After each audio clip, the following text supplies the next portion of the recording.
mula sa number 1 Smart Dishwashing Paste. Tanggaling-galing mo! Smart dishwashing paste ko! Pritong ulam na masebo, plato at kaldero. Tanggaling for everyday. Ganyan pag Smart ang dishwashing paste. May double tanggaling formula. Tanggal galing ang sebo at bakterya. Bahid para walang bahid, linis fantastic sa metal at plastic. Number 1 ko to!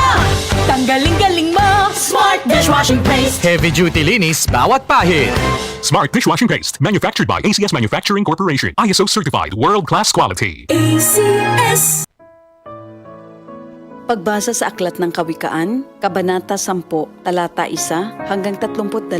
Ang mga kawikaan ni Solomon. Ang matalinong anak ay ligaya ng magulang, ngunit tinik sa dibdib ang anak na mangmang. Ang yamang buhat sa masama ay di papakinabangan, ngunit ang katuwiran ay maglalayo sa kamatayan. Ang matuwid ay binibigyan ni Yahweh ng kasiyahan, ngunit ang masamay kanyang ginugutom naman. Ang kamay na tamad ay tiyak na magdarahop, ngunit magbubunto ng yaman. Ang kamay na masinop. Ang nag-iimba kong tagaraw ay nagpapakilala ng katalinuhan, ngunit ang natutulog kong anihan ay nag-iipon ng kahihiyan. Ang matuwid ay mag-aani ng pagpapalat kabutihan, ngunit ang bibig ng masama ay nagtatakip ng karahasan. Ang alaala ng matuwid mananatili kailanman, ngunit pangalan ng masamay tiyak na mapaparam. Magandang payo ay tinatanggap ng pusong may pangunawa, ngunit kapahamakan ang wakas ng mangmang na masalita. Ang namumuhay ng tapat ay pinaghaharian ng kapayapaan, ngunit ang may likong landas ay malalantad balang araw. Ang malilikot na mata ay lagi sa kaguluhan, at ang bibig na maluwang hahantong sa kapahamakan.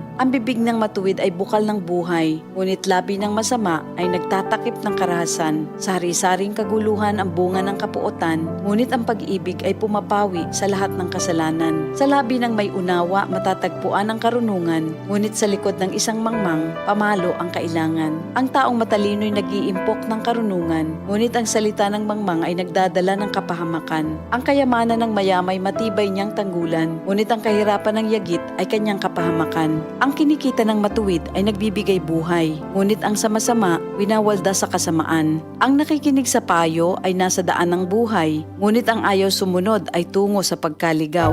Ang nagtatanim ng puot ay puno ng kasinungalingan. Ang naninira sa kanyang kapwa ay isang taong mangmang. Ang taong masalita ay malapit sa pagkakasala, ngunit nagpipigil ng dila ay dunong ang pakilala. Ang dila ng matuwid ay tulad ng pilak na mahalaga, ngunit ang puso ng mangmang ay basura ang kagaya. Ang labi ng matuwid sa marami ay pakinabang, ngunit ang mangmang ay namamatay ng walang karunungan. Ang pagpapala ni Yahweh ay kayamanan na walang kasamang kabalisahan. Ang paggawa ng kasalanan ay kasiyahan ng masama, ngunit ang mabuting asal, kasiyahan ng may unawa. Ang kinatatakutan ng masama ay magaganap sa kanya, ngunit ang hangarin ng matuwid ay matatamo niya. Tinatangay ng hangin ang taong masama, ngunit ang matuwid ay gusaling di magiba. Kung paanong ang usok ay nakakaluha, ang suka ay nakakangilo, gayon ang tamad na alipin sa kanilang mga amo. Ang paggalang at pagsunod kay Yahweh ay nagpapahaba ng buhay, ngunit ang mga araw ng masama ay hindi magtatagal. Ang pag-asa ng matuwid ay may magandang kahinatnan,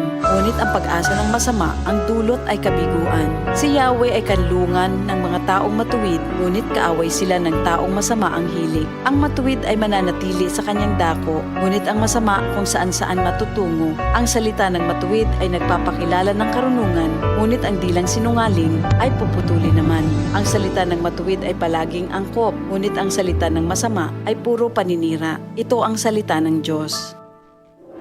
Sa mga bayani noon na buong tapang ipinaglaban ang kasarinlan. Mabuhay ang Republika! At ang mga bayani ngayon na patuloy ang pagwawagayway sa bandila ng Pilipinas. Ang DCXL News 558 kHz ay sumasaludo at nagpapasalamat sa inyong kabayanihan. Maligayang araw ng kalayaan. Ito ang DCXL News 558 kHz. 6 na dekadang maaasahan sa balita at serbisyo publiko. Ang himpilan ng RMN Network sa Mega Manila. Live sa radyo at online. Hoy!